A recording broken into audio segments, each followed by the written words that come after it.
A very good afternoon to you. Thanks for choosing Newzroom Afrika. As mentioned in the previous hour, special guest this hour, from the streets of Hanover Park in Cape Town to the grand stages of European football, and then back again, scoring goals and setting records along the way. As a player, Benni McCarthy made history with 3 league titles, 2 continents, and as the only South African to win the UEFA Champions League and become Bafana Bafana's all-time leading goal scorer.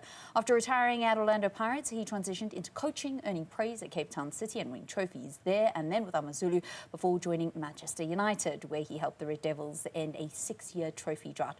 So where next for the 47-year-old? Well, he's based in Scotland, but he's here in South Africa, and he'll tell us why. Thanks for coming into studio and chatting to us here on Newzroom Afrika. Always a pleasure, Val.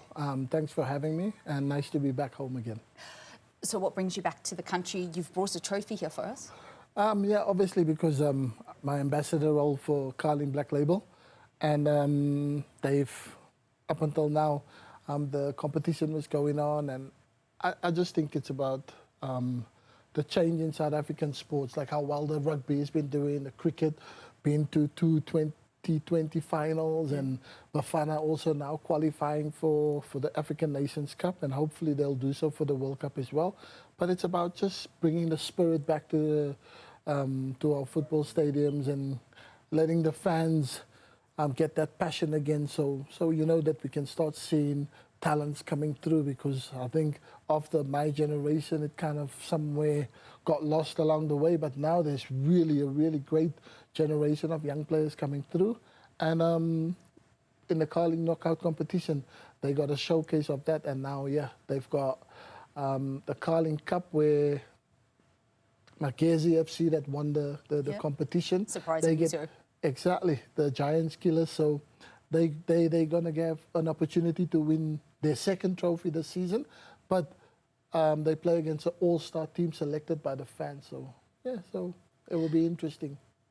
When are we going to see you perhaps come and coach back here in South Africa? Is that an option? Is that on the table? I heard that you spoke to somebody at Mamelodi Sundowns. You also heard rumours? I also heard rumours. Really fast, you know, the whole of South Africa heard the rumours. No, that's all it was. It was just a rumour. But like I said, I think I am open. Like I said, I'm South African, and I never would want to close the door in coming back and coaching in South Africa, but it must be the right project and the right club for me as well. And our ambitions have to align, you know, because I don't want to set my ambitions that high and then the club standards is there, and then it's just a recipe for disaster, so I don't want that. It must be the same alliance. But yeah, I'm also looking across the sea, in America, in Europe, especially all the clubs that I've played for. Yeah. So I would love to go back and maybe play coach at one of them clubs if I have the opportunity to do so. I know that you mentioned that you are in discussion with 3 different MLS teams. Can you give us a little bit more detail on that, and perhaps some of the clubs in Europe that you're speaking to?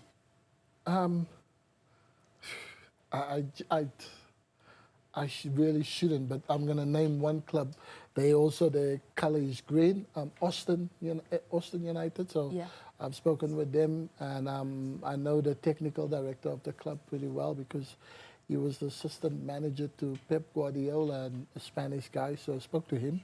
So I'm in the contention there, but I think there's 3 other candidates as well for the job. So it might not be me, it might be somebody else, but that's one of the clubs, and then the 2 other clubs are, I don't know. Let's keep it just anonymous, but that was one of the clubs. Is part of the appeal the fact that America is making a very big push to be on the global footballing stage? They've got a Club World Cup coming up next year, of which Mamelodi Sundowns will be a part of, as well as the FIFA World Cup major event. Yes, that is part of it, but it's also got a global audience where it's attractive for Premier League players.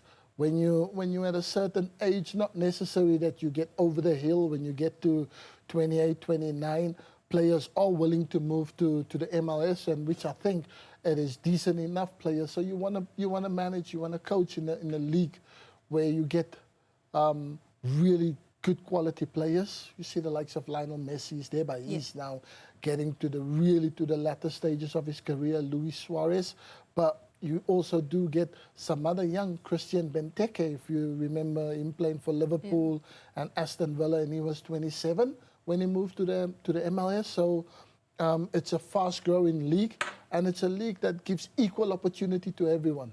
You know, so I think there it's, when it is like that, it doesn't have to matter which nationality or which race you're from. You get an equal opportunity of getting a chance to be part of the coaching contingency when you go in the MLS, whereas in Europe it's still a little bit not so transparent. Did you ever think, from Hanover Park to Manchester United and being a striker coach for some of the globe's most famed and prolific strikers? Not in my wildest dreams, to be honest. I think not sure if you ever been or driven past Hanover Park. When you're there, I don't even think you can even dream of anything, because it's really just a tough neighborhood. Like, kids' ambitions is to be probably the best, the biggest drug lord, the biggest gangster. So thinking outside the box to being a footballer or doctor or any of that, non-existent when you come from there, because that's our areas is just infested with gangsterism. So that's what you grow up with, you know. So that wasn't in my thoughts, but because from a young age you could see that there was something, like there was a bit of talent, and if you pursue and also help having really strict parents. My dad didn't want us to get involved, mixed up in any of that, so he would push and encourages us and really threaten the life out of us if he catches any of us involved in gangsterism or smoking or alcohol or whatever, any kind of wrongdoing. So you kind of have to follow one part because you know what you're going to get at home. So yeah, so then I think the part was kind of set for me to go in there, and the fact that there was some talent, some kind of talent, but the determination and the hard work that you wanted to get out, wanted to get my family out of there and give them something better, because, you know, I'm as good as anybody else there if I really wanted that bad. So I went out and got it. Benni McCarthy, Bafana Bafana is a record goal scorer, and hashtag open to work. We'll find out where he will land next. Thank you so much for coming into studio. Safe travels on your way back to Scotland. Thank you so much, Val.